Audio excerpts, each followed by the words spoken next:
Ah, la Saint-Valentin. Je ne te cache pas que j'ai envie de laisser vagabonder mon âme de romantique pour cet épisode. Et on n'est pas à l'abri que ça arrive à certains moments. Aujourd'hui, j'ai envie de te proposer d'honorer l'amour en ce jour de Saint-Valentin. Je vais te parler des langages de l'amour. Et si tu es en couple, tu peux profiter de ce que je vais te dire pour penser à ton Valentin ou à ta Valentine. Et puis, si tu es célibataire, tu trouveras, je pense, aussi des choses intéressantes dans cet épisode.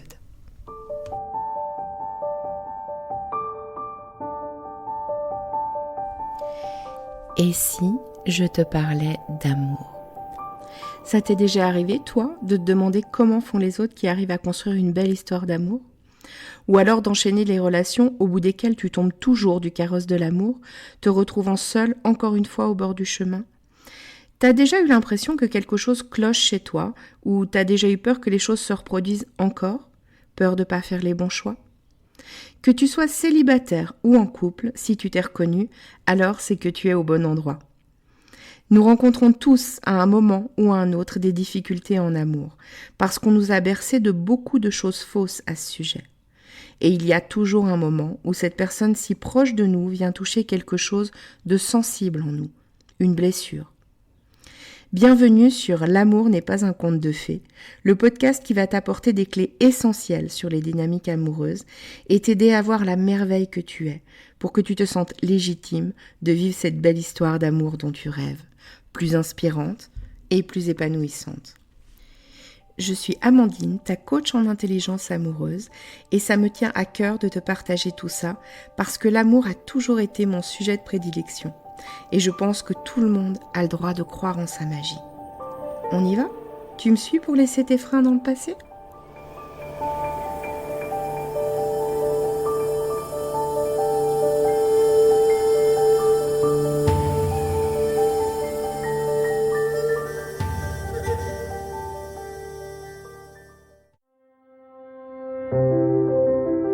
Alors tu sais, déjà, la Saint-Valentin, pour moi, c'est un prétexte pour célébrer l'amour.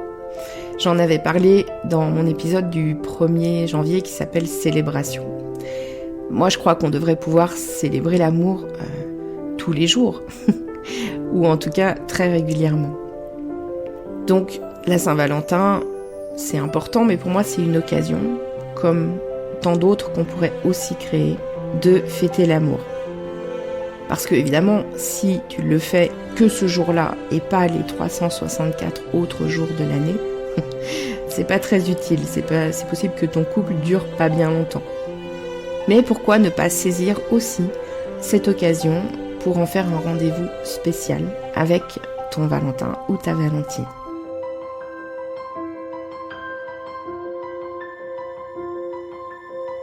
Tu sais, moi, ça me réconcilie aussi ce jour-là parce que je trouve qu'on voit plein d'amour partout, que ce soit sur les réseaux sociaux ou les couples, je sais pas, qui vont au restaurant, etc. Et même si, en tant que célibataire, et peut-être que c'est ton cas, toi qui m'écoutes, ça peut aussi faire un petit pincement au cœur parce qu'évidemment, t'as pas forcément d'amoureux ou d'amoureuse pour ce jour-là. Mais je trouve que ça réconcilie en fait de voir que l'amour est quand même partout. Et puis si t'es célibataire, c'est peut-être aussi le moment, le jour de choisir de faire quelque chose pour toi et avec toi-même, comme un moment précieux, quelque chose que t'as vraiment envie de faire, qui te ferait vraiment plaisir.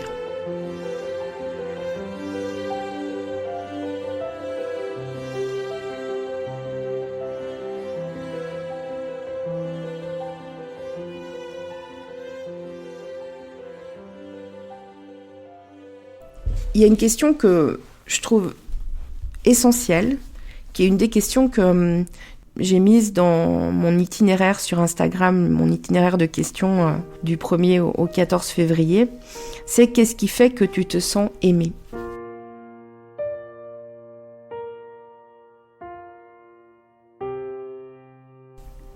Et là, j'ai envie de te parler forcément des 5 langages de l'amour de Gary Chapman.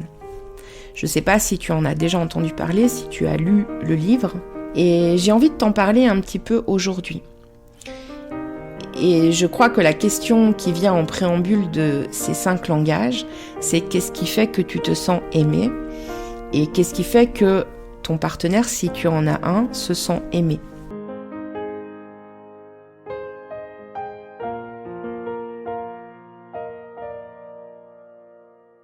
Alors je vais en parler un petit peu de ces 5 langages. Et puis pendant ce temps-là, tu pourrais peut-être essayer d'identifier lesquels sont les plus importants pour toi. A priori, il y en a 2 qui seraient plus forts que les autres. 2 sans lesquels tu ne pourrais peut-être pas t'épanouir dans une relation. Je les prends dans le désordre, je ne sais pas s'il y a un ordre d'ailleurs, il n'y en a pas nécessairement. Il y en a un, donc le premier on va dire, c'est le toucher physique. Donc évidemment, le toucher physique, ça va dans l'intimité physique entre 2 personnes, ça va dans la sexualité, ça va aussi dans le contact, tout simplement. Le fait de se tenir la main ou de toucher l'autre, je sais pas quoi, quand on est en train de cuisiner ensemble, ou voilà, c'est tous ces petits moments de contact. Après, il y a les moments privilégiés. Les moments privilégiés, c'est des moments où on est vraiment tous les 2 et pleinement en présence ensemble. Ça veut dire pas en train de faire autre chose ou pas en train d'être, en tout cas, happé par autre chose, pas être en train d'être sur son téléphone ou autre chose. C'est juste ces moments où on est pleinement en présence l'un avec l'autre. Le 3e langage de l'amour dont j'ai envie de te parler, c'est les cadeaux. Donc le fait de recevoir un cadeau. Alors ça, il n'y a pas besoin de beaucoup détailler. Je pense que quelqu'un qui se sent aimé quand il reçoit un cadeau, c'est un de ses langages privilégiés. Le 4e, ça va être les services rendus. Si je fais quelque chose pour toi, alors tu te sens aimé.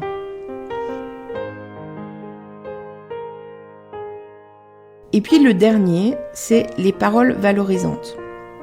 On met dans les paroles valorisantes, alors ça peut être les je t'aime, évidemment, mais ça peut être aussi qu'est-ce que t'es jolie, ma chérie, ou mon amour, j'adore ta nouvelle chemise, ou alors ça a de l'importance pour moi quand tu m'écoutes, quand on peut parler ensemble et que je sens que tu es réceptif.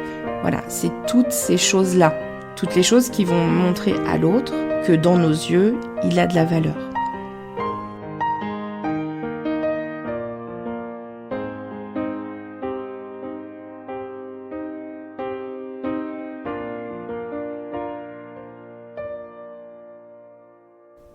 Alors, je trouve que c'est très intéressant, ces langages de l'amour.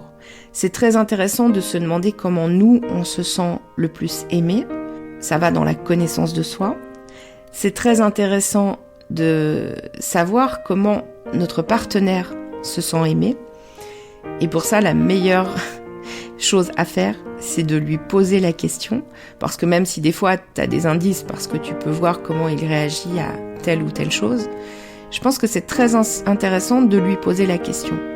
Parce qu'il faut savoir qu'avec ces langages de l'amour, le truc, c'est qu'on peut avoir tendance à donner à l'autre ce que nous, on a besoin pour nous sentir aimés. Parce que c'est plus naturel, en fait.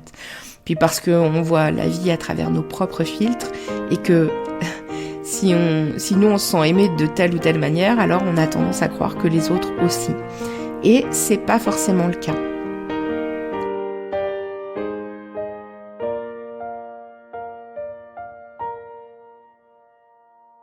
Donc je trouve que c'est très intéressant. Et en même temps, je vais quand même te dire une chose. C'est que c'est intéressant à partir du moment où c'est pas enfermant. Je pense qu'on peut tous évoluer et on peut tous grandir. Et la manière dont on a appris à montrer notre amour et la manière dont on a appris à se sentir aimé vient aussi de la manière dont on s'est construit, de la manière dont on a grandi, de la manière dont on a été éduqué. Et les langages de l'amour qu'on a peut-être moins de facilité ou de propension à utiliser, ça peut être aussi des espaces de découverte.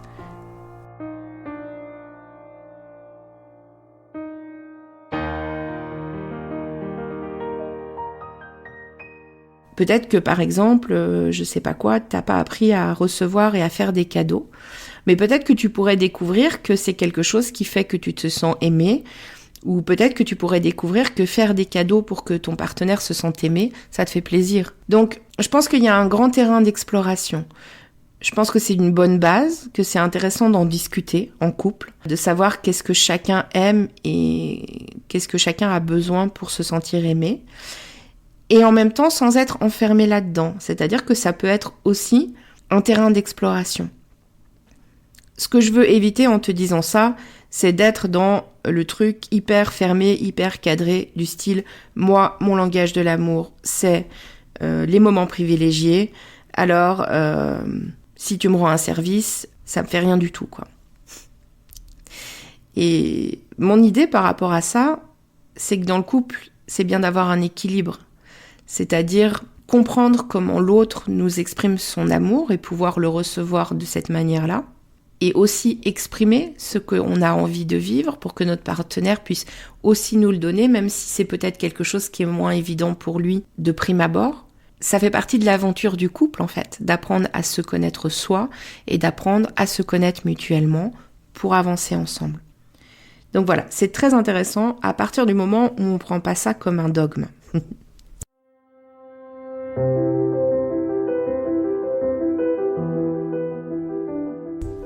Après, il y a une autre petite chose que j'ai envie d'ajouter à ces langages de l'amour pour célébrer l'amour, c'est ce que j'appelle les symboles qui appartiennent au couple. Et ça me semble, de mon point de vue, une excellente manière aussi de célébrer l'amour. Alors, un symbole, c'est quoi ? Ça peut être un lieu, par exemple, un lieu où on s'est rencontrés, ou un lieu qui a une valeur sentimentale pour chacun des partenaires, par exemple. Un symbole, ça pourrait être aussi faire un cadeau qui a un lien avec une petite phrase qu'on se dit toujours. J'entendais un témoignage d'une jeune femme qui racontait qu'elle avait offert un cadeau à son compagnon. C'était un truc en rapport avec Star Wars, avec une phrase qu'ils se disent en fait toujours dans le couple. Donc voilà, c'est ce que j'appelle des symboles. Et je pense que c'est important de faire vivre les symboles dans le couple, parce que ça fait aussi partie des fois de nos routines de couple. Ça fait partie des choses qui n'appartiennent qu'à nous, qui construisent et qui renforcent le lien. Donc se concentrer là-dessus, sur un jour de Saint-Valentin, ça peut être aussi une manière de renforcer le lien avec ton partenaire.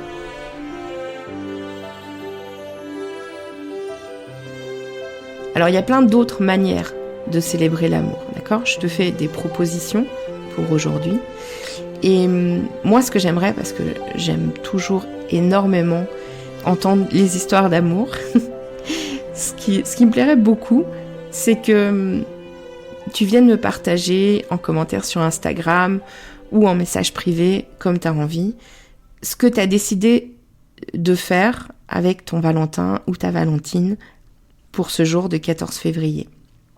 Et puis si tu es le célibataire, je serais aussi très curieuse de savoir comment tu as décidé d'honorer l'amour, peut-être avec toi, peut-être en faisant quelque chose qui compte pour toi.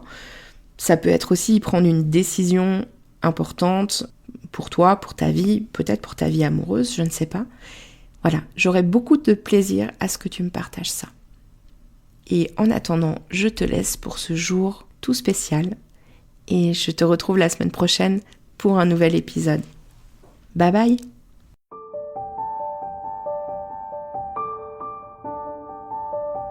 Si tu as aimé cet épisode, donne-moi un coup de main, partage-le et abonne-toi si ce n'est pas encore le cas. Si la plateforme d'écoute le permet, n'hésite pas à lui donner 5 étoiles. Si tu as des questions, s'il y a des sujets que tu as envie que j'aborde ou si tu veux réagir sur cet épisode, je t'invite à me rejoindre sur mon compte Instagram, Amandine_lovecoach. On se retrouve là-bas. À très vite!